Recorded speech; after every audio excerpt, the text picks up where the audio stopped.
tudo bem? Essa é a disciplina Educação de Jovens e Adultos. Eu sou a professora Tatiane Jardim e estou muito feliz de ter a oportunidade de trazer como tema da nossa aula a educação de jovens e adultos e a abordagem freiriana. Então teremos a oportunidade de refletir sobre a educação de jovens e adultos, porque o trabalho a ser desenvolvido, então, nessa modalidade tão importante, junto com as reflexões sobre Paulo Freire. É isso mesmo, você já ouviu falar sobre Paulo Freire? Sabe por quê?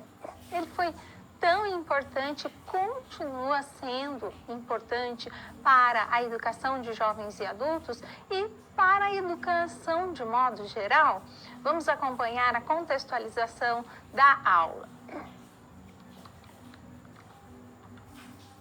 Você conhece quem foi Paulo Freire? Essa é a primeira pergunta a ser feita. Conhece a importância do educador no cenário da educação nacional e não só na educação nacional, como internacional? Então, pensar em Paulo Freire inicialmente é pensar na educação de jovens e adultos. Ele tornou-se um educador fundamental para o desenvolvimento da educação de jovens e adultos. Mas como assim, professor? Ele foi tão importante assim que ele teve relevância no cenário nacional e internacional? É isso mesmo.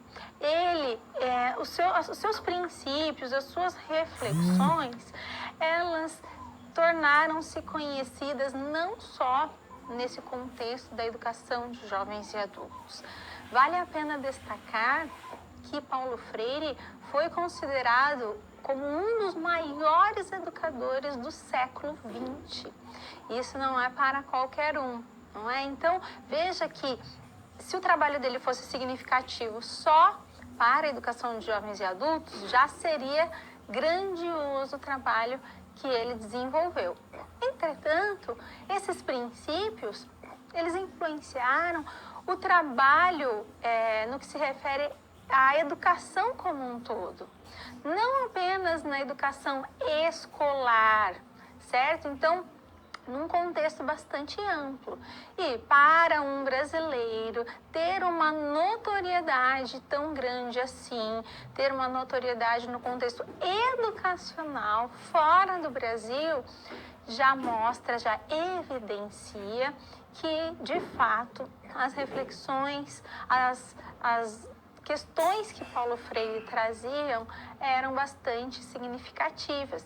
E eu espero que possa te influenciar enquanto educador, possa me influenciar enquanto educadora, porque falar de Paulo Freire é resgatar alguns princípios bastante significativos para a educação, para a profissão docente, independente se você vai trabalhar na educação de jovens e adultos ou não.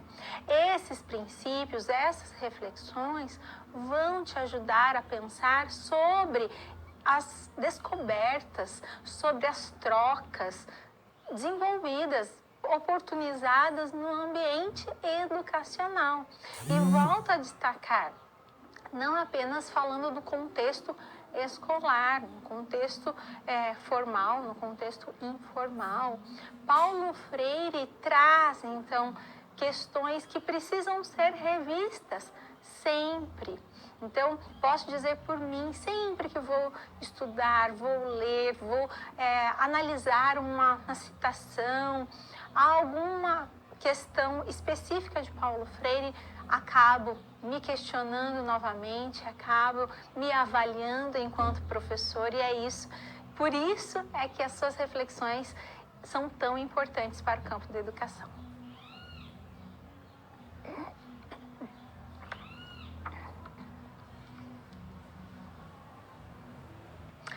Paulo Freire. Vamos conhecer então um pouco sobre este educador.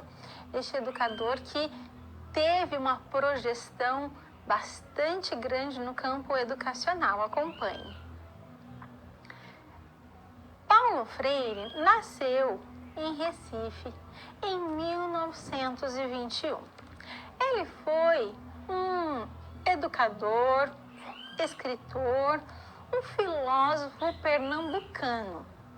Ele também formou-se em direito, mas não exerceu a profissão. Seu trabalho, ele teve um alcance muito grande, não só no contexto educacional brasileiro, mas também internacional. Então, Paulo Freire teve muitas experiências interessantíssimas no campo educacional.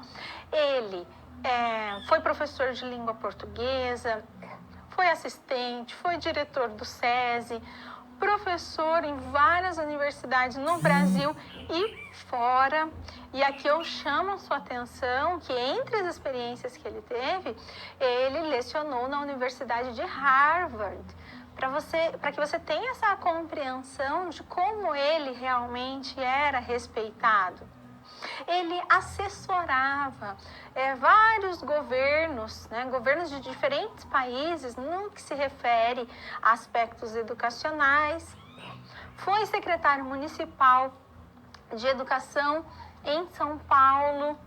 Em 1997 acabou falecendo, teve um infarto, mas só por essa breve apresentação é possível saber que ele teve ali um percurso muito interessante, que teve experiências voltadas à educação básica. Talvez isso tenha ajudado de modo efetivo depois na seriedade de suas palavras, nas convicções carregadas então, e também teve essa proximidade ao mesmo tempo com as instituições, tamanha era a profundidade das suas reflexões. No quadro, veja também que ele desenvolveu um método de alfabetização que tornou-se bastante conhecido. Independente do professor que vai atuar com o processo então de alfabetização, esses princípios eles foram extremamente importantes. E o que esse método, professora Tatiane, de alfabetização, o que ele teve de tão significativo para que um brasileiro tivesse essa notoriedade tão grande?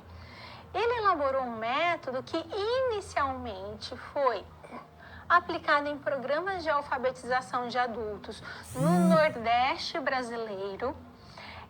Esses programas eles começaram a ter um êxito muito grande num curto espaço de tempo e em 1964 essa experiência acabou sendo estendida para todo o Brasil. Tamanha era a notoriedade então que esse método acabou assumindo. Tivemos, entretanto, em 1964, a ditadura militar. Então, algumas experiências que estavam ganhando corpo em outros lugares, além do Nordeste brasileiro, acabaram sendo interrompidas. E Paulo Freire ficou 15 anos exilado, um período onde ele teve a oportunidade de estudar muito, de escrever, de trocar experiências e acabou em 1979 retornando ao Brasil. Como todos que quando voltam do exílio, ele também enfrentou uma série de desafios.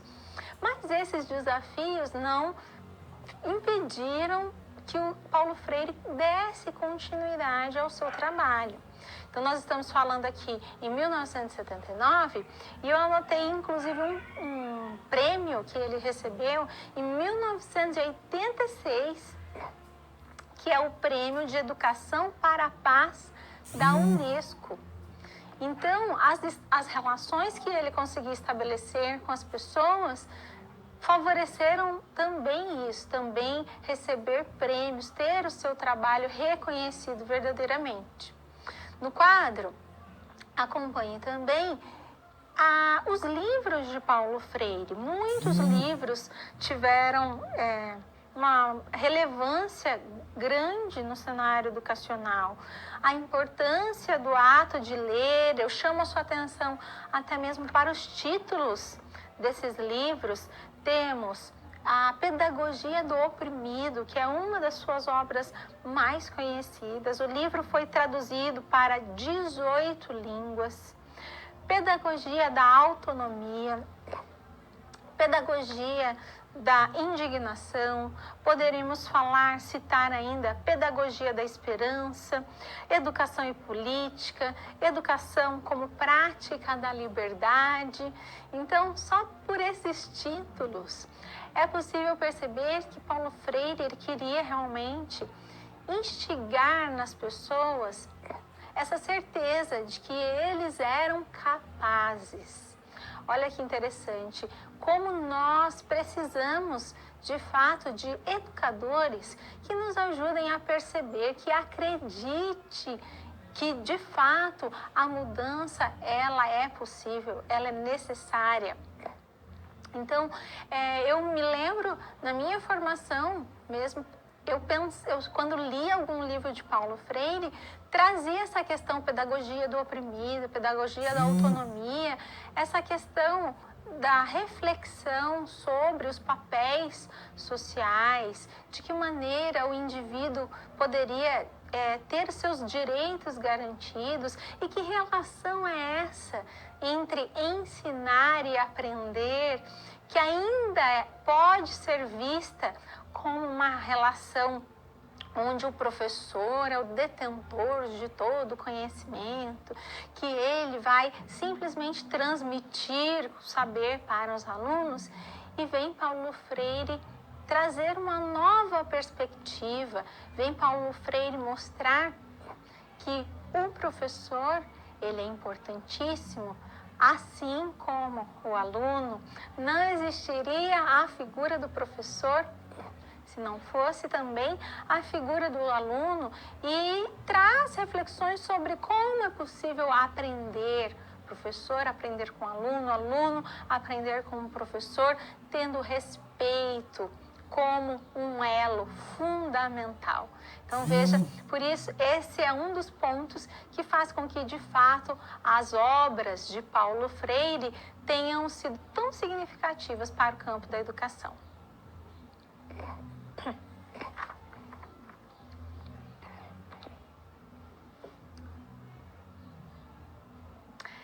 Educação dialógica. Educação dialógica, o que é isso? Como eu vou conduzir em sala de aula uma educação dialógica? Quais as características de uma educação dialógica de fato? Acompanhe. Paulo Freire defende a educação dialógica em que educandos e educadores crescem mutuamente. Eles aprendem juntos. Desse modo, é permitido nessa relação o diálogo. Professor e aluno têm voz, têm vez. Paulo Freire, ele defendia, inclusive, aquela superação da visão de opressor e oprimido existente na sociedade. Como o opressor é aquele que exerce o domínio, é aquele que precisa colocar ali as suas ideias como verdades a serem seguidas, e o oprimido é aquele que vai seguir aquilo que os opressores colocam como verdades absolutas. E Paulo Freire traz a importância do diálogo para que não haja essa figura opressor e oprimido. No quadro, veja ainda que Mizukami afirma que a relação professor-aluno nessa abordagem freiriana, ela é horizontal, e que o professor procurará criar condições para que os alunos, atenção, chama sua atenção, superem a consciência ingênua e percebam as contradições da sociedade que vivemos.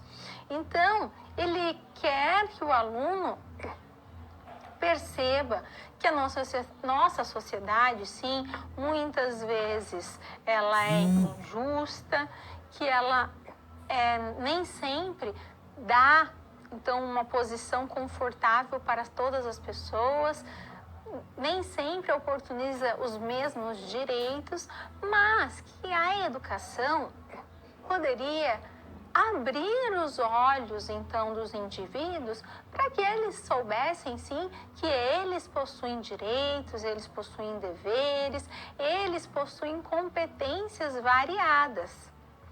No quadro, acompanhe também que essa sociedade repleta, então, de diferença, ela precisa de pessoas que tenham condições de mudar a realidade. Inclusive, Paulo Freire, destaco uma vez mais, traz questões ligadas não só à sala de aula, mas toda a sua obra é voltada para uma teoria do conhecimento que pode ser aplicada à educação como um todo. Sustentada, então, por essa concepção dialética, onde todos têm o direito de refletir, educador, aprendem juntos. E essa relação, ela precisa ser uma relação dinâmica, na qual a prática, olha que interessante, vai orientada pela teoria, reorientar a teoria novamente. Então, há, de fato, uma valorização da teoria e da prática num processo constante, então, de aperfeiçoamento.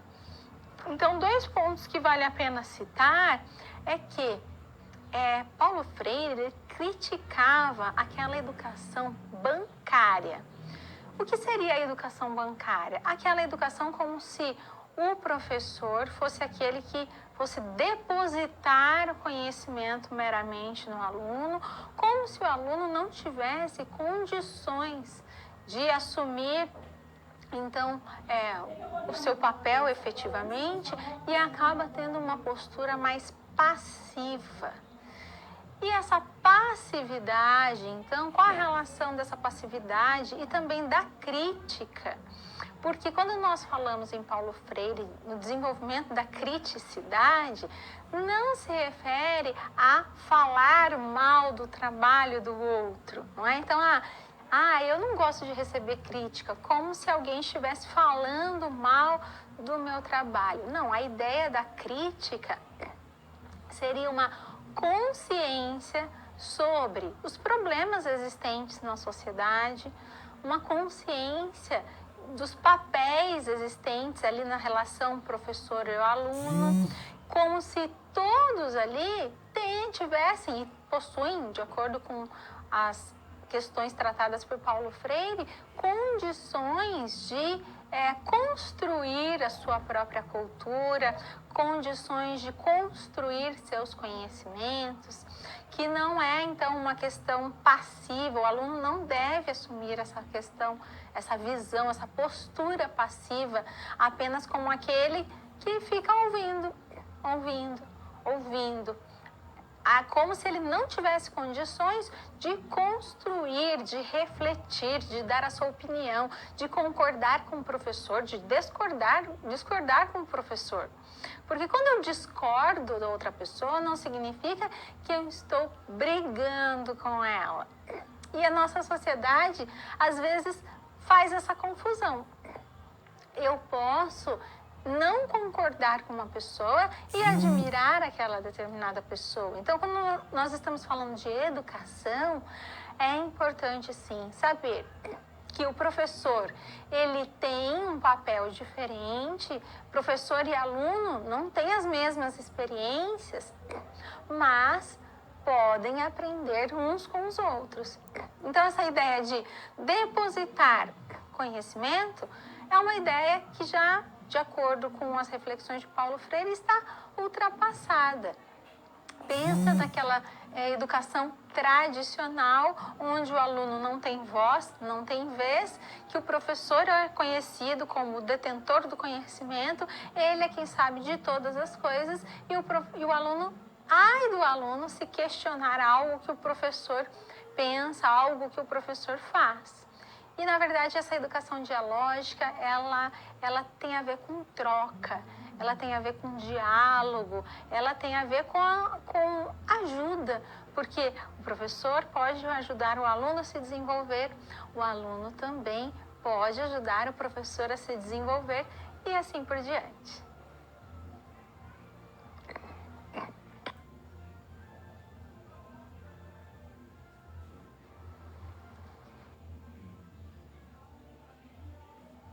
Perspectiva humanizadora. Quando nós falamos sobre Paulo Freire, quando ouvimos pessoas falando sobre os princípios presentes na obra do educador, nós pensamos nessa perspectiva.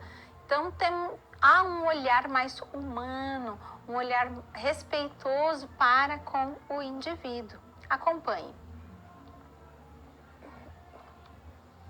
Segundo Platzer, o pensamento de Paulo Freire é construído, então, a partir de uma posição política em favor dos oprimidos. Então, para Paulo Freire, falar de educação é falar de uma postura política, é falar da construção ali das condições para que as pessoas consideradas como oprimidos tenham seus direitos garantidos, tenham seu direito de desenvolvimento, de aprendizagem garantido e assim por diante. Na perspectiva humanizadora, é necessário acreditar que ensinar exige convicção de mudança. Então, ensinar vai sim favorecer essa mudança que é possível, não é uma mudança, um sonho, algo impossível de ser concretizado. Herbert pontua que Paulo Freire defende uma educação para a cidadania, para que os alunos eles tenham condições de ter consciência sobre seus direitos, inicialmente, mas também de seus deveres. Lembrando que não há docência sem discência. Lembrando que não há transmissão meramente de conhecimento, mas construção, reflexão. Então, quando observamos alguns desses princípios atualmente, isso já é bastante significativo, mas no passado, onde havia uma marca bastante ainda grande desse ensino tradicional, onde o aluno não tinha voz e nem vez, trazer então aspectos sobre essa perspectiva humanizadora que olha para o outro, que olha para aquele que talvez não tenha tido todas as possibilidades para ter seus direitos garantidos e assim por diante, é uma questão importante, é uma questão fundamental. No quadro, acompanhe também que, com vista à proposta de uma educação humanizadora, Paulo Freire reconhece, e aqui eu chamo a sua atenção, os saberes que jovens e adultos analfabetos apresentam. E aí há quem pergunte, mas professora, como assim? Quais saberes, então, esses jovens têm? Essa educação humanizadora está valorizando que tipo de saberes? Saberes relacionados ao ambiente escolar, mas outros saberes, então, que esses jovens, que esses adultos, que por algum motivo não tiveram condições de iniciar seus estudos ou não tiveram condições de dar continuidade aos seus estudos, saberes que eles possuem. Então, Paulo Freire traz essa discussão. Talvez uma pessoa analfabeta não tenha aquele conhecimento formal, aquele conhecimento relacionado ao ambiente escolar, ok. Mas ela não tem conhecimentos e durante muito tempo era isso que acontecia. O público-alvo da educação de jovens e adultos, ele estava à margem da sociedade, não eram vistos então como sujeitos que tinham seus saberes. E aí eu faço uma pergunta. Quando eu penso na questão dos conhecimentos de uma pessoa que não trabalha, que é uma dona de casa, do lar, essa pessoa possui conhecimentos? Inúmeros. Quantos saberes a pessoa tem ali na sua prática cotidiana? São os mesmos saberes de um médico, de um engenheiro? Não, não são os mesmos saberes, porque as funções que eles ocupam ali no seu dia a dia, as experiências que eles viveram no decorrer dos anos foram variadas, foram diferentes. Sendo diferentes, então, realmente o conhecimento ele é distinto. Mas o objetivo não é medir qual conhecimento é maior, qual conhecimento é menor. E sim de que essa perspectiva humanizadora valoriza os saberes. O que não significa que mesmo eu tendo conhecimento, eu não tenho a possibilidade de ampliar a minha reflexão, então, sobre os assuntos que estão ligados ao meu dia a dia. Eu posso, sim, ser uma pessoa que tem conhecimentos específicos e posso continuar ampliando os meus conhecimentos. Então, esse olhar para o humano, ele é fundamental na perspectiva trazida por Paulo Freire. Eu preciso sim reconhecer os saberes do outro. Eu preciso também reconhecer os meus saberes. Se eu tenho a oportunidade de compartilhar reflexões, essas reflexões também são fundamentais na minha história de vida, naquilo que eu vivenciei e que eu continuo vivenciando. Mas isso não significa que o meu saber é um saber melhor do que de outra pessoa. São saberes distintos. Então, essa concepção humanizadora, uma concepção que respeita a trajetória do outro, que respeita, assim, os objetivos do outro, porque por mais que nós tenhamos conhecimentos, nós podemos ampliar as nossas reflexões, os nossos saberes, nós podemos enriquecer a nossa experiência pessoal, a nossa experiência profissional e assim por diante. Então, um professor que vai trabalhar na educação de jovens e adultos não pode ficar isso só no discurso. Os alunos têm que perceber que você realmente respeita aquele aluno, aquele indivíduo que tem sua trajetória, aquela pessoa que tem sim seus saberes, que talvez sejam diferentes dos meus saberes e que isso é positivo, já que temos histórias de vidas diferentes, mas que podemos aprender uns com os outros.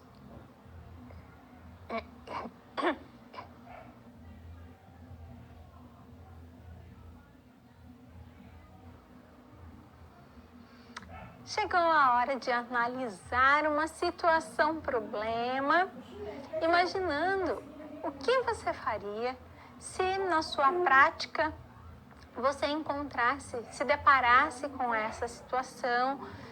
Que reflexões poderiam contribuir neste processo? Por isso, acompanhe a descrição da situação, problema. A professora Lúcia ministra aulas para 18 alunos que estão em processo de aprendizagem do código escrito em uma escola pública localizada em uma cidade do interior do estado de São Paulo. Então, fazendo essa contextualização, esses 18 alunos estão aprendendo, então, a ler e escrever em processo de aprendizagem do código escrito. Ao notar que os alunos estavam com a autoestima bastante baixa, a professora fez a leitura de um texto escrito por Paulo Freire, e os textos de Paulo Freire, eles tinham essa característica de instigar realmente nas pessoas aquilo que elas tinham de melhor, que elas percebiam que elas eram capazes, sim, que elas tinham saberes, não é? E após a leitura, a docente ressaltou com os alunos que todos eles apresentavam conhecimentos, porque nem sempre o público-alvo da educação de jovens e adultos tem essa facilidade. É muito comum que, pelo fato de não ter finalizado seus estudos, terem começado tardiamente, eles sintam-se incapazes, sintam-se desprovidos de conhecimento. E a partir da leitura, os alunos ficaram até curiosos para conhecer um pouco mais sobre a história de Paulo Freire, sobre aquilo que Paulo Freire nos ajuda a refletir. E a professora disse, ok, no próximo semestre, então, vamos desenvolver um projeto para discutir um pouco mais sobre isso. Pensando nessa situação, qual é a concepção de saberes apresentado pelo autor na condição de educador? Então, quando nós analisamos aí a proposta de uma educação humanizadora, tratada, então, nesse viés, vemos que Paulo Freire reconhece os saberes que os jovens e os adultos analfabetos apresentam e também, por conta disso, defende a necessidade de materiais didáticos que atendessem às reais necessidades dos educandos. Então, como assim, professora, materiais didáticos para atender às necessidades dos alunos? Como alunos, pensando nesse processo de aprendizagem da leitura e da escrita, é algo que acontece também lá com as crianças, era muito usual separar as cartilhas que eram trabalhadas com as crianças, cartilhas que tinham desenhos infantis, que tinham palavras relacionadas ao universo infantil, e iam utilizar esses materiais, essas cartilhas, na educação de jovens e adultos. E esse público que já tem dificuldade de se reconhecer enquanto sujeito que possui, sim, saberes, ele acabava com a autoestima ainda mais abalada. Porque olha como eu não sei, olha como meu conhecimento é pequeno, eu estou fazendo uma atividade que crianças fazem. Então, o Paulo Freire, ele defendia a necessidade de ter um material que não tivesse esse viés infantil, para que os alunos, público-alvo da educação de jovens e adultos percebessem que sim, eles eram capazes, independente da dificuldade daquela determinada atividade, que qualquer avanço era um avanço significativo. Então, o profissional que vai olhar para a educação de jovens e adultos precisa atentar-se quanto a isso. Será que a minha fala não está extremamente infantilizada? Será que eu não falo com o meu aluno de um modo como se ele não me ouvisse, como se ele não tivesse em condições de acompanhar o meu raciocínio? E se o aluno perceber isso na sua fala, na sua postura, sem dúvida nenhuma, aí é que ele vai se sentir ainda mais desmotivado, aí é que ele não vai ter esse interesse pela aprendizagem e pode sim desistir de continuar os seus estudos. Então, olha quantos detalhes precisam ser levados em consideração quando nós vamos falar de conhecimentos, de valorização dos saberes dos alunos e também da utilização de materiais que sejam adequados para cada um deles.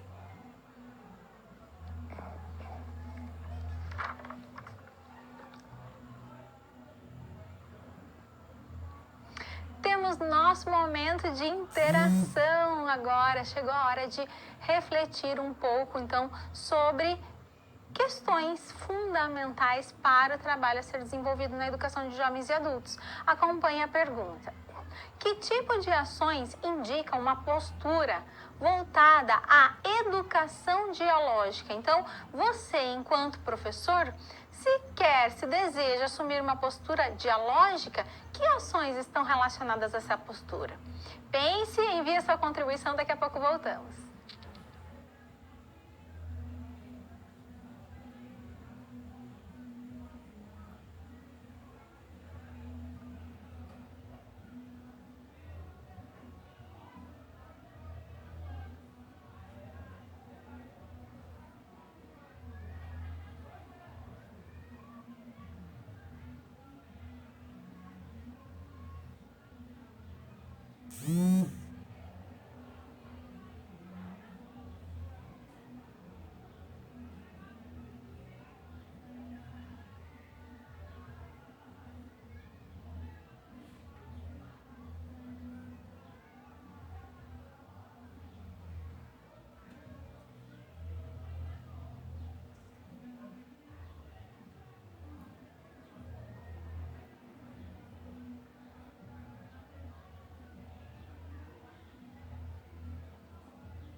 Voltamos então.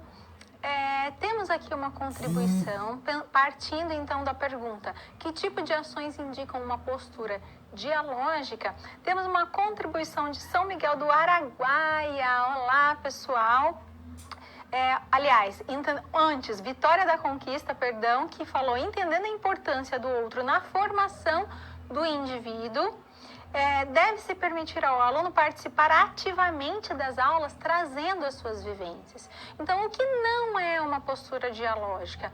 Sou eu, enquanto professor, me colocar como uma pessoa que tem todo o conhecimento, como se os alunos tivessem um conhecimento menor. Quando eu faço o inverso, quando eu dou espaço para o aluno dizer a sua opinião, concordar ou discordar de mim, é claro que eu tenho essa possibilidade ao diálogo.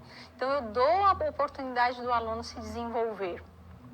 É uma pergunta: o que é educação bancária? A educação bancária, Paulo Freire trazia como aquela educação, ele era contrário à educação bancária, como se o professor fosse a pessoa que fosse depositar o conhecimento no aluno, como se o aluno estivesse ali passivamente recebendo todas as informações e ele acreditava o contrário, que esse diálogo ele era fundamental para que houvesse uma construção do conhecimento e assim por diante. Chegou aqui também uma participação: torna-se de suma importância manter um diálogo adequado durante todas as fases da educação, principalmente nas fases finais, quando os alunos já demonstram certa personalidade. Então, nós estamos falando aqui uma participação de co-líder, obrigada pela participação. Na verdade, independente da faixa etária, nós temos que dar sim ao aluno essa possibilidade do diálogo, para que ele sinta-se livre, para que ele consiga se expressar, e aí ele tem essa possibilidade de fazer perguntas, tirar suas dúvidas, compartilhar suas experiências, já que ele possui seus saberes que podem ser enriquecidos. Então, são alguns exemplos aí dessa postura dialógica.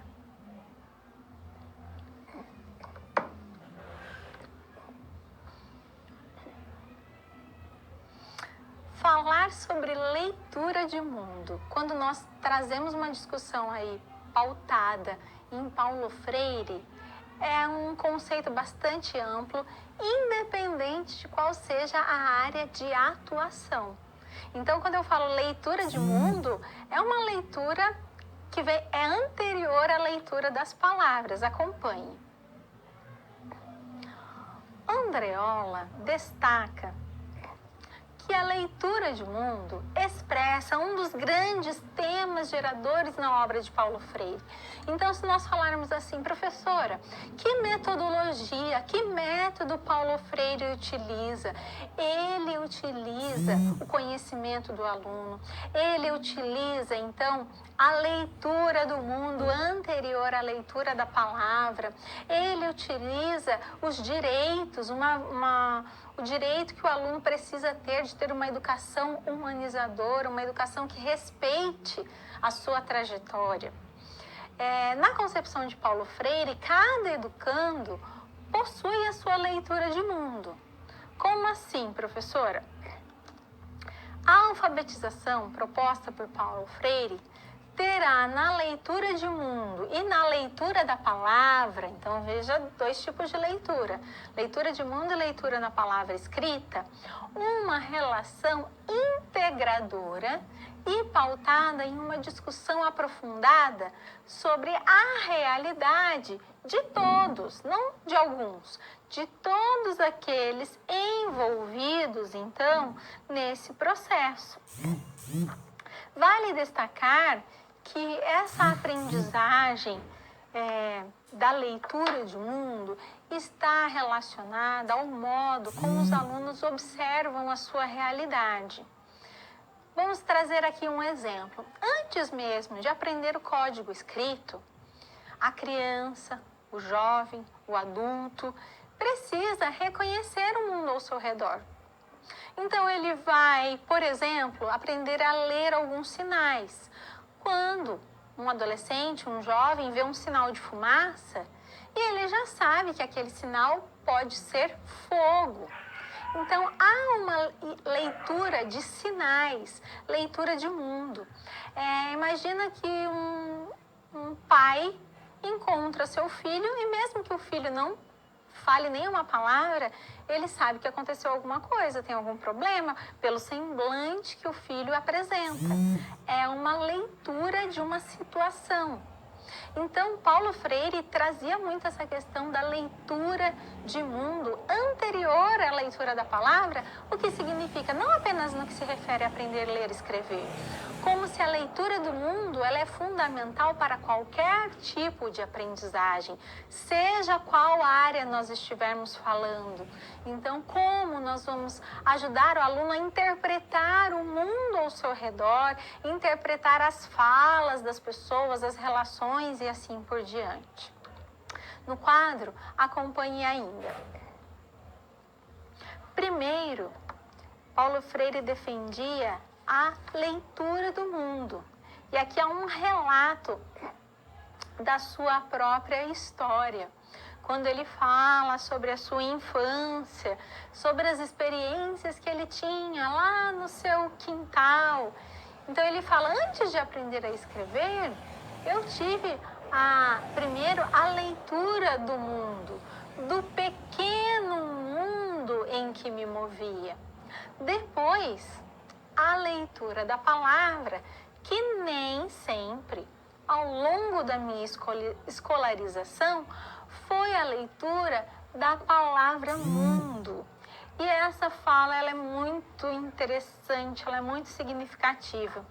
Por quê? Porque ele diz o seguinte: primeiro, eu tive ali as minhas experiências no meu quintal.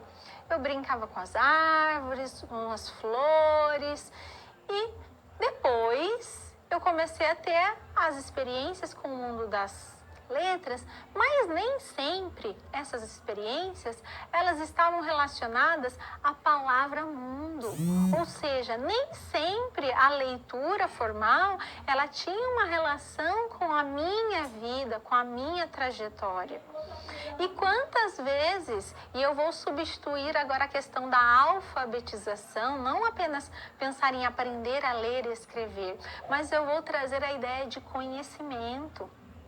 Quantas vezes esse conhecimento, esse assunto, ou assunto estudado, ele não faz sentido para os alunos. Então, é necessário pensar como eu vou ajudar esse aluno a interpretar o mundo, as situações. Talvez a minha mensagem ainda não seja clara. Ele ainda não percebeu que eu quero motivá-lo e não dar uma bronca. Se o aluno não sabe identificar a diferença do momento que eu peço para ele fazer alguma atividade como um castigo, ou quando eu peço para ele fazer uma atividade para estimular o seu desenvolvimento, ele vai ter sim uma dificuldade muito maior para ler a palavra, vamos assim dizer, para construir conhecimentos em outras temáticas que não fazem parte do seu cotidiano. Então, ler o mundo está muito relacionado com essas experiências que nós vamos oportunizar para o aluno que estão vinculadas ao diálogo. Eu preciso favorecer momentos de observação para que esse aluno ele tenha condições de perceber que objetos tem ali ao seu redor, de que maneira existe um modo diferente de me comunicar com uma pessoa que eu conheço, com uma pessoa que eu não conheço, se há um conflito, de que maneira eu vou trazer aquele conflito para uma determinada realidade. Então, eu preciso ajudar o aluno a refletir também sobre essas situações cotidianas. E aí você pode dizer, mas professora, e o conhecimento formal, ele não fica esquecido? Ele é fundamental. Eu não estou dizendo que o conhecimento construído ali coletivamente, por meio do diálogo, ele não é importante, mas que existem conhecimentos anteriores. E a leitura de mundo é um conhecimento anterior à leitura da palavra, porque senão os nossos alunos vão apenas memorizar sem compreender a essência do conhecimento, do assunto que nós vamos trabalhar com eles.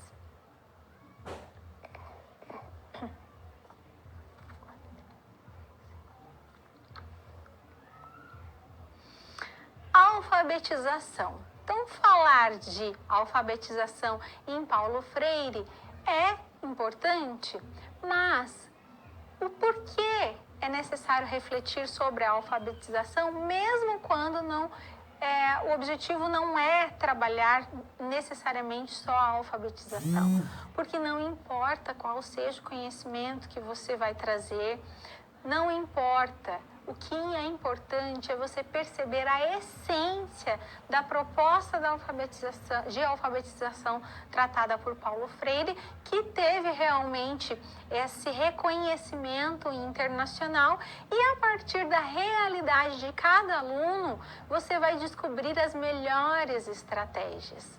A ideia é essa. Então, precisamos sim compreender alguns conceitos que estão voltados a essa proposta, a esse método de alfabetização de Paulo Freire, para que você veja que é importante sim olhar para a realidade dos alunos. Acompanhe. Ao refletir sobre, então, o processo de alfabetização, Paulo Freire pontua a necessidade de compreensão da leitura de mundo que todos os educandos, então, possuem e afirmam que o nosso papel não é falar ao povo acerca da nossa visão de mundo, ou mais ainda, de tentar impor a nossa visão de mundo como uma verdade absoluta, mas sim dialogar com ele, com o aluno, sobre a sua e sobre a nossa. Então, como Paulo Freire partiu? Então, que reflexões ele teve que influenciaram este trabalho? O método Paulo Freire, então, ele tinha esse princípio de crítica à alfabetização tradicional. Aquela alfabetização centrada nas cartilhas, aquela alfabetização memorizada, onde os alunos memorizavam ali as palavras, as sílabas, Eva viu a uva, frases que estavam descontextualizadas dentro da realidade de cada aluno. E aí ele começou a pensar em formas de fazer aquele conhecimento ter sentido para os alunos. Então, acompanhe. Primeiro, agora sim, trazendo a questão da alfabetização, ele apontava como uma prática bastante significativa o levantamento do universo vocabular. Então, se na minha sala eu tivesse um número grande de pedreiros, por exemplo, eu já sabia mais ou menos, já conhecia ali temas que poderiam ser atrativos para esses alunos, poderiam ser significativos para esses alunos. Também pensou que era necessário escolher palavras geradoras que estivessem relacionadas ao tema. Então, eu vou falar com pedreiros, então vou trazer as palavras cimento, tijolo, parede e tantas outras palavras que estivessem relacionadas a este conceito, buscando também palavras com uma dificuldade fonética, palavras mais simples, das mais simples às mais complexas. E aí ele discutia, ele conversava com essas pessoas sobre situações existenciais relacionadas a essa temática, situações voltadas à realidade local.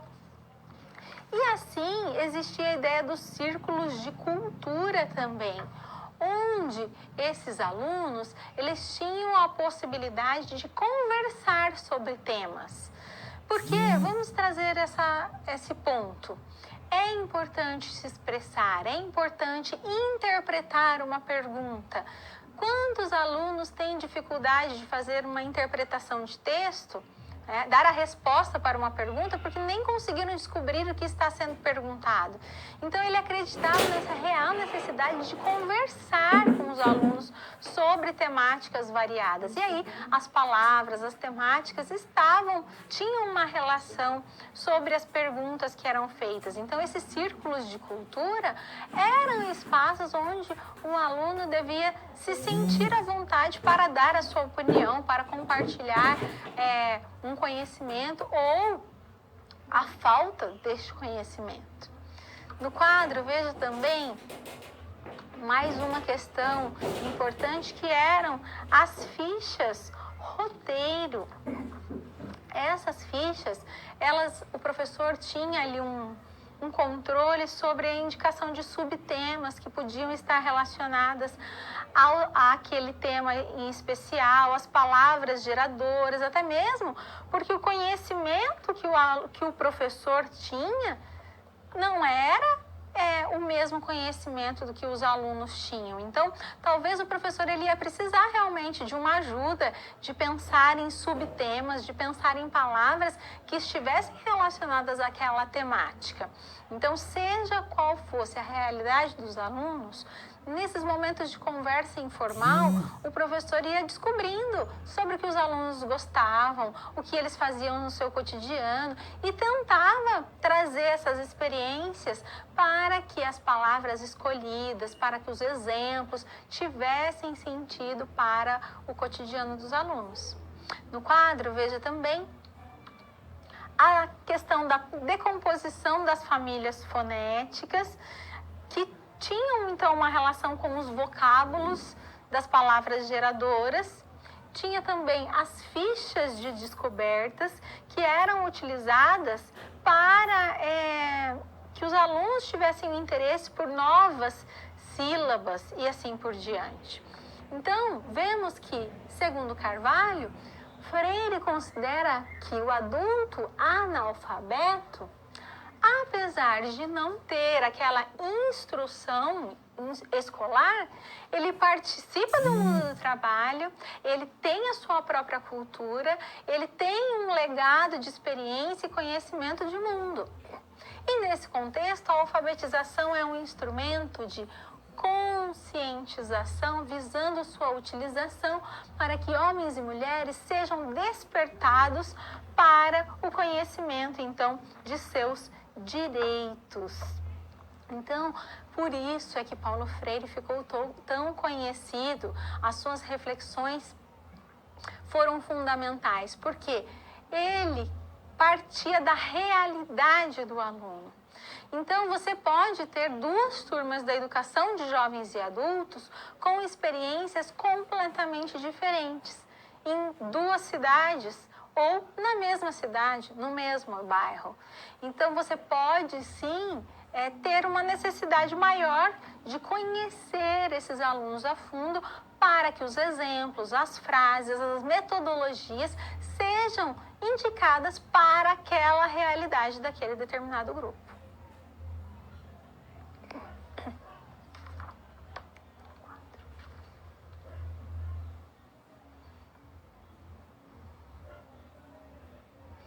Como falar sobre avaliação para a educação de jovens e adultos, pensando em indivíduos que nem sempre reconhecem que são sujeitos, que possuem direitos, que possuem também deveres, que têm seus saberes. Professora, como nós vamos falar então sobre avaliação? Porque a avaliação não é uma prática que costuma ser prazerosa para os alunos de modo geral, ainda mais para o público-alvo da educação de jovens e adultos.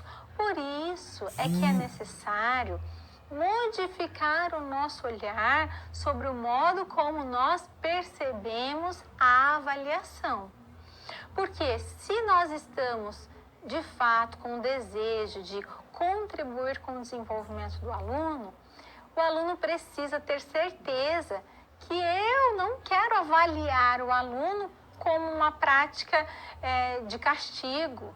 Não é? Então tá, vocês não prestaram atenção naquela explicação, então vamos fazer uma avaliação.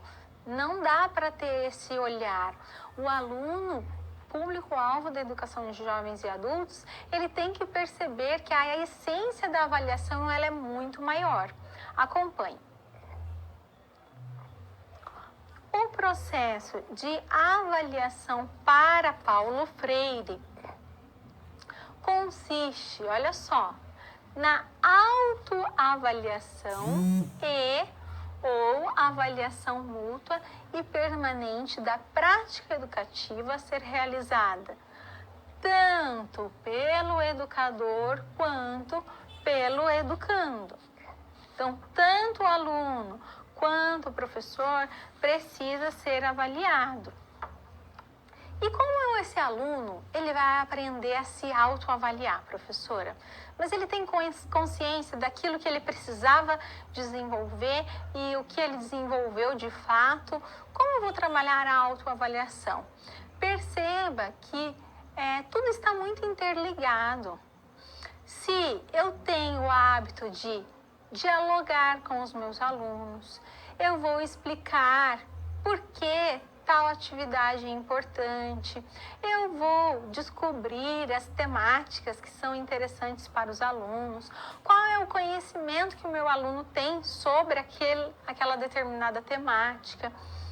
Eu não vou ter uma prática avaliativa única lá no final do bimestre. Haverá, então, práticas de avaliação constantemente.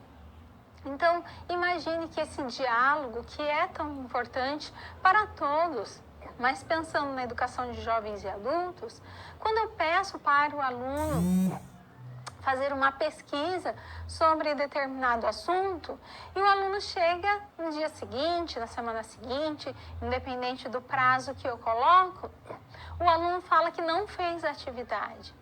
E aí esse diálogo, essa conversa, mas essa atividade ela era tão importante, porque você não fez? Ah, porque eu não sabia fazer. Ah, mas esse não é uma desculpa.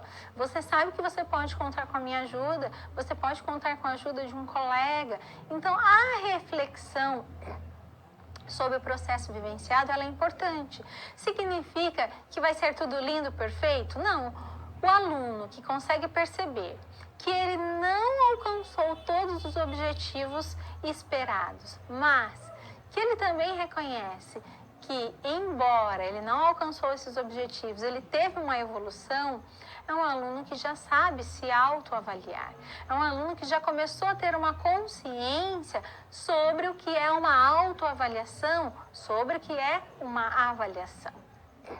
E nós, professores, precisamos sim nos autoavaliar. Será que nós conseguimos dar conta das necessidades de todos os alunos? Será que nós conseguimos identificar quais necessidades eram estas, já que nós estamos falando de pessoas diferentes, com histórias de vida diferentes? Realmente não é algo muito simples falar de avaliação para pessoas diferentes, com trajetórias diferentes, interesses diferentes.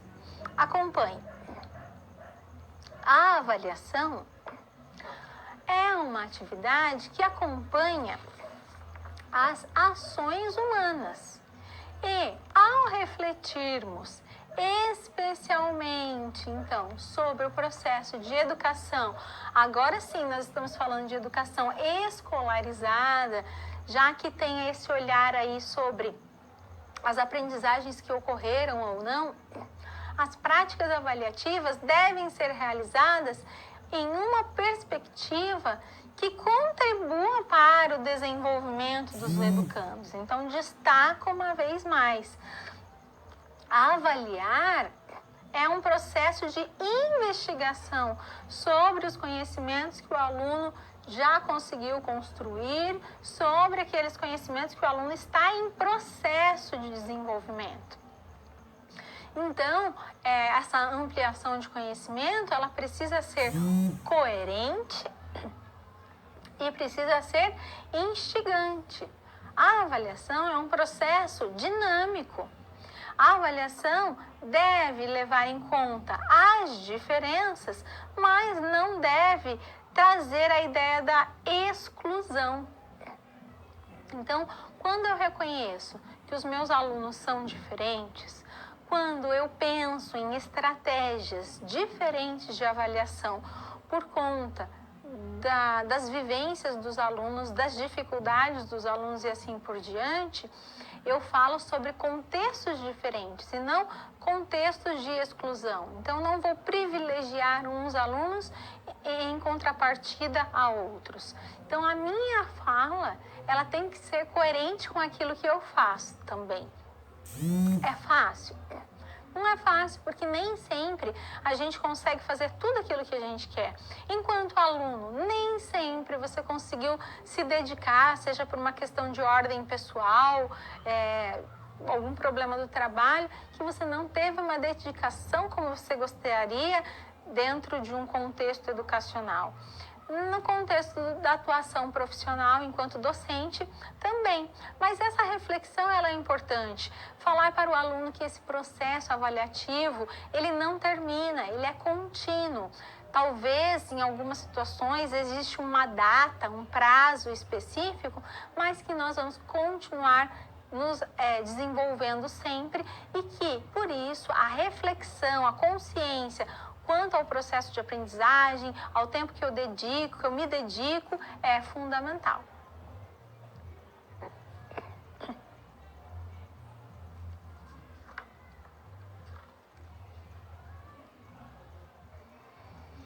Vamos pensar mais um pouco sobre situações que acontecem no contexto da educação de jovens e adultos. Acompanhe. A professora Lúcia, ela resolveu conduzir, então, propor um projeto sobre Paulo Freire, já que em vários momentos da aula a professora trazia exemplos, trazia frases, situações que tinham uma relação com as reflexões, com a obra do Paulo Freire. Assim, pensando nessa elaboração de um projeto, como a equipe que atua na educação de jovens e adultos poderia descrever as contribuições de Paulo Freire para o trabalho docente na educação de jovens e adultos. E aqui nós vamos analisar algumas palavras que estão diretamente relacionadas a esse contexto. Então, os alunos, eles gostam muito de conhecer histórias. Não é? Quem não gosta de ouvir uma boa história, principalmente histórias de superação? Quando nós falamos de Paulo Freire, é isso que vem realmente como algo marcante, história de superação, já que ele quer, sim, ajudar as pessoas a perceberem-se enquanto indivíduos que possuem conhecimentos e que possuem a possibilidade de ampliar seu conhecimento, para que eles percebam-se enquanto sujeitos capazes e assim por diante. Por isso, acompanhe. Entre as palavras que nós podemos trazer lá no quadro, nós temos a conscientização, porque tanto Paulo Freire discutia sobre isso, quanto os profissionais que trabalham na educação de jovens e adultos trazem essa preocupação quanto à conscientização do aluno de que existe sim uma sociedade que não dá a todas as pessoas as mesmas condições, as mesmas oportunidades, mas que conscientes do seu desejo, né, de evoluir, de aprender, de trocar experiência, conscientes de quanto um ser capaz de construir cultura, uma pessoa que tem a possibilidade de aprender, de dialogar, de ouvir a opinião do outro, de se expressar, porque quando nós damos ao aluno a oportunidade de falar, nós damos a oportunidade para ele aprender a dizer aquilo que ele pensa, aquilo que ele sente, e assim desenvolver a sua criticidade. Lembrando que a ideia de criticidade aqui, ela está relacionada a essa compreensão, a essa consciência, não apenas de criticar o outro, mas de ter um olhar sobre a própria realidade. A conseguir olhar para uma situação e ver ali quais são as problematizações envoltas naquela temática. Então, talvez o meu bairro tem tantos problemas, por quê? Porque existem problemas sociais que estão arraigados ali naquele determinado contexto. Não são as pessoas unicamente responsáveis por uma determinada situação. Ao falar de Paulo Freire, nós precisamos falar da relação educando-educador, que o educando, ele é fundamental para o educador, que educando pode aprender com o educador e o educador pode aprender sim com o educando, que o diálogo vai favorecer esse processo de ensino e aprendizagem. Não é só o professor que ensina, não é só o aluno que aprende. Há, de fato, uma troca.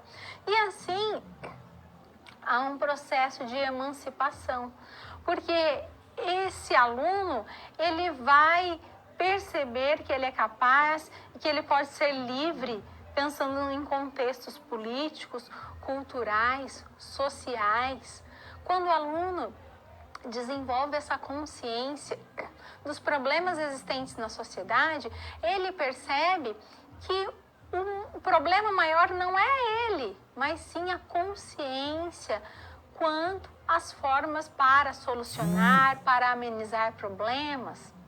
Então, quando o aluno percebe que os problemas que ele enfrentou em sua trajetória ou enfrenta, eles são decorrentes de aspectos políticos, sociais, culturais, ele tira o peso que ele tem nas costas e ele percebe que ele é capaz apesar de. Então, por isso que é tão importante trazer princípios, reflexões tratadas por Paulo Freire para que o aluno perceba que ele de fato é capaz.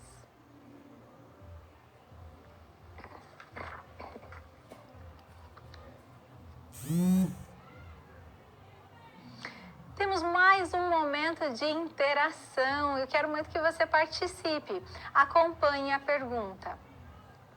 Como podemos contribuir com o desenvolvimento da leitura de mundo dos alunos? Independente de qual seja o assunto, a temática, a aprendizagem, como nós podemos contribuir com o desenvolvimento da leitura de mundo dos alunos? Envie a sua contribuição, daqui a pouco voltamos.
Voltamos, temos aqui algumas contribuições e a primeira era uma dúvida.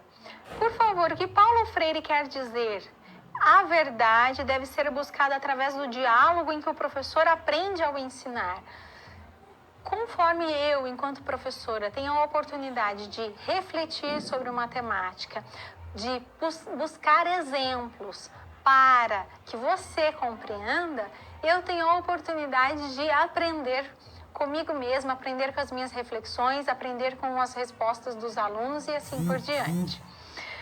Pensando como podemos contribuir com o desenvolvimento da leitura de mundo, temos aqui contribuição de Vitória da Conquista, lá, motivar os alunos a compartilhar as suas experiências e os seus saberes durante seu processo de formação das escolas. Então, compartilhar suas experiências é importante.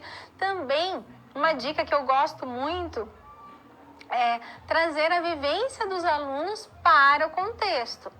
Então, desde uma questão política que aconteça ali na sociedade, pedir a opinião dos alunos, se eles são a favor ou se eles são contra, um problema de saúde pública, o resultado de um jogo, um contexto qualquer que tenha sido evidenciado pela mídia, tudo isso pode ajudar o aluno a perceber as entrelinhas, os motivos, que área da política é a favor daquele assunto, que área é contrária e assim por diante. Outra participação de Brasília. Olá, obrigada pela participação. Considerando a realidade a qual eles estão envolvidos e apresentando novas perspectivas. Fechamos aí com chave de ouro. Aproveitar esse conhecimento do aluno, a realidade dele é fundamental para que ele consiga acompanhar a linha de raciocínio. E a partir das discussões, você vai ampliar o conhecimento que aquele aluno tem, vai instigar aquele aluno a querer saber mais ainda sobre outros assuntos também. Obrigada pelas participações. E agora, recapitulando então os conceitos tratados ao longo da aula.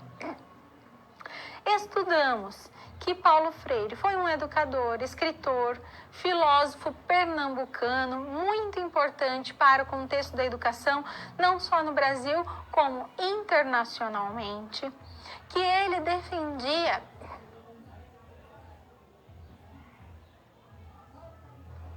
uma educação dialógica, uma educação que desse voz para os alunos, para que os alunos se sentissem à vontade para fazer suas perguntas, para perceberem que eles tinham sim conhecimentos, independente da sua trajetória de vida, independente se tinham a oportunidade de concluir seus estudos ou não.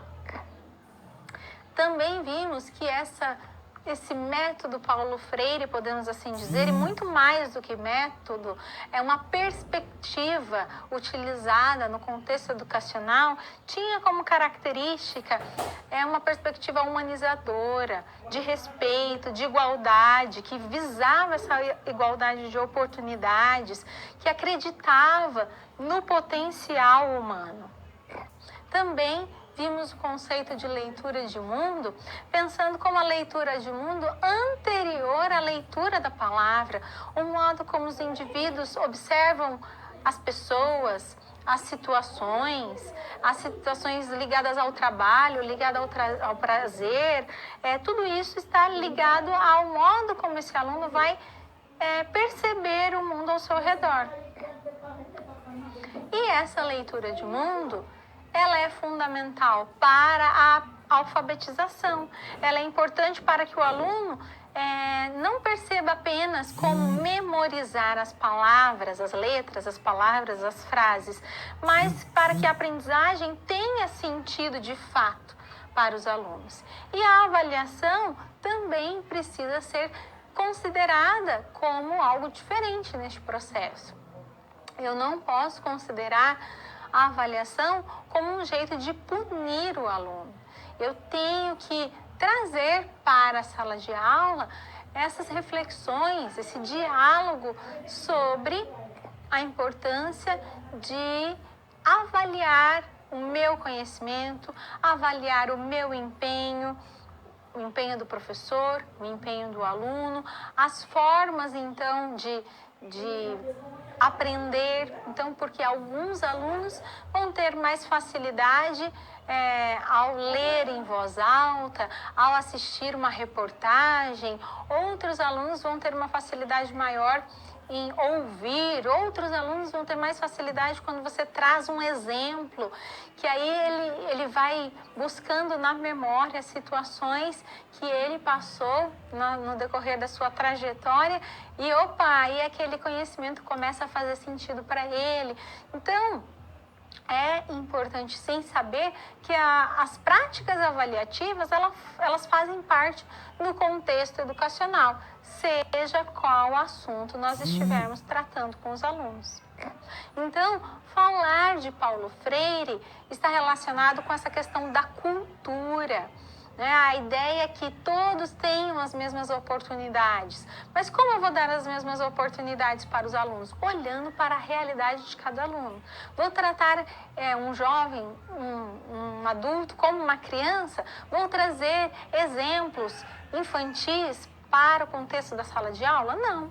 Eu vou tratar aquele aluno como uma pessoa que tem, sim, conhecimentos variados, podem não ser conhecimentos escolares, mas que eu posso também ajudar na construção desses conhecimentos escolares que vão enriquecer a prática do aluno, vão fazer com que esse aluno sinta-se capaz, que ele perceba que mesmo algo que pode ser visto como muito simples para alguns alunos, para ele não é tão simples assim, mas que com o seu esforço ele vai conseguir a sua dedicação e assim ele vai se sentir como uma pessoa capaz. Eu espero que você tenha gostado da nossa aula. Foi um prazer estar com você. Um abraço e até a próxima. Tchau, tchau.